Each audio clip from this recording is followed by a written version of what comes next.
बिस्मिल्लाहिर्रहमानिर्रहीम। अस्सलामुअलैकुम नाज़रीन।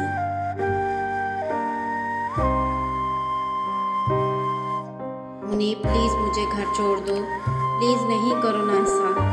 अदन मुनीब के पास आ गई। मुनीब लैपटॉप पर कुछ काम कर रहा था। लैपटॉप बंद कर दिया और उठकर खड़ा हो गया। मुनीब प्लीज़। अदन की आंखें सुर्ख हो गई थी रो रो कर। मुनीब से अदन का ये हाल देखा नहीं जा रहा था। मुनीब ने अदन के बहते आंसू साफ किए। अदन, तुम्हें तो इतना तेज़ बुखार है, तुमने बताया क्यों नहीं? चलो रेस्ट करो। मुनीब नहीं, प्लीज़ जाने दो ना, नहीं करो मेरे साथ ऐसा। मैंने क्या बिगाड़ा है तुम्हारा? उठो, चलो मैं तुम्हें कमरे तक ले जाऊं। तुम्हें तो मैं हमेशा हंसते हुए अच्छी लगती थी ना मुनीब? तुम मुझे अब भी हंसते हुए ही पसंद हो अदन, यूँ रोते हुए नहीं। मुनीब उदास सा मुस्कुराया।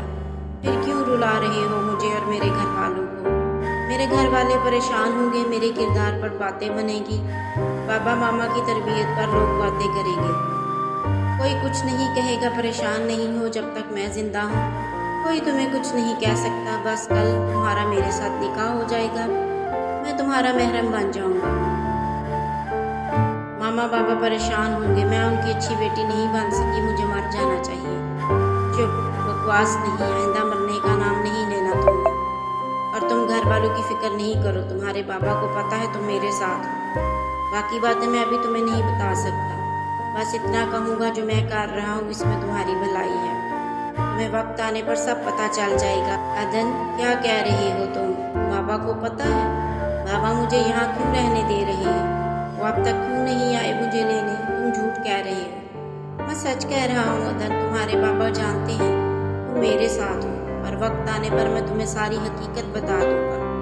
मैं जानता हूँ मैंने जो किया इससे तुम्हें मुझसे नफरत हो गई है, पर जब तुम्हें हकीकत पता चलेगी मैंने ऐसा क्यों किया, तो तुम्हारे दिल में मेरे लिए नफरत नहीं होगी। तुम चाह कर भी नफरत नहीं कर सकोगी मुझसे। मुनीब प्लीज़ मेरी एक बार घर वालों से बात करवा दो। इतने दिन हो गए हैं मैंने किसी से बात नहीं की, मेरा दिल बहुत उदास है। प्लीज़ मुनीब। अदन, तुम्हें बहुत तेज़ बुखार है, पहले तुम दवाई ले लो, फिर करवाता हूँ तुम्हारे घर वालों से बात।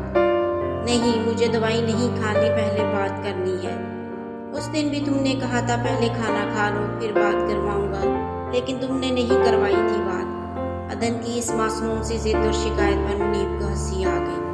अदन को बहुत तेज़ बुखार था। मुनीब जानता था अदन की ये हालत परेशानी की वजह से हुई है। वह मज़ीद परेशान नहीं देख सकता था अदन को।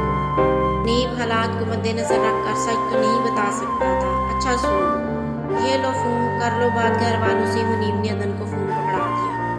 अदन के चेहरे पर खुशी आ गई। अदन ने जल्दी से फ़ोन लिया, नंबर डायल कर दिया।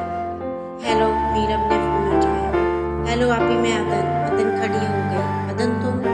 मामा मामा, अदन की कॉल आई है। सब भाग कर आ गए। अदन, कहाँ हो तुम? कैसी हो? तुम ठीक तो हो ना? मीरब फ़ोन स्पीकर पर लगा। जरने शर्मा ने कहा, अदन तुम ठीक तो हो ना? आपी मुझे नहीं पता मैं कहाँ हूँ, कल मेरा निकाह है। अदन आंसू साफ करते हुए बोली। मुनीब ने अदन की जानिब देखा। मुनीब को तरस आ रहा था अदन पर। क्या निकाह? पर किससे? जरने शफाफ मीरब परेशानी से एक दूसरे की तरफ देखने लगी। हाँ आपी, और ये कह रहा है कि बाबा को सब पता है मैं कहाँ हूँ। हाँ, बाबा सब जानते हैं कि तुम कहाँ हो। हमने बहुत बार पूछने की कोशिश की मगर वो बताते नहीं, कहते हैं वक्त आने पर सब पता चल जाएगा। तुम बताओ कहाँ हो, हम आ जाते हैं लेने। क्या बाबा जानते हैं सब? उनकी बेटी इतने दिनों से घर पर नहीं, वो सुकून से हैं। कैसे? मुझे यकीन नहीं आ रहा। अदन को चक्कर आने लगे। मुनीब ने अदन से फ़ोन ले लिया और कॉल काट दी। अदन तुम ठीक तो हो? मुनीब ने अदन को सहारा दिया। मुनीब बाबा जानते हैं सब, बाबा क्यों ऐसा कर रहे हैं? अदन ये कहते हुए बेहोश हो गई।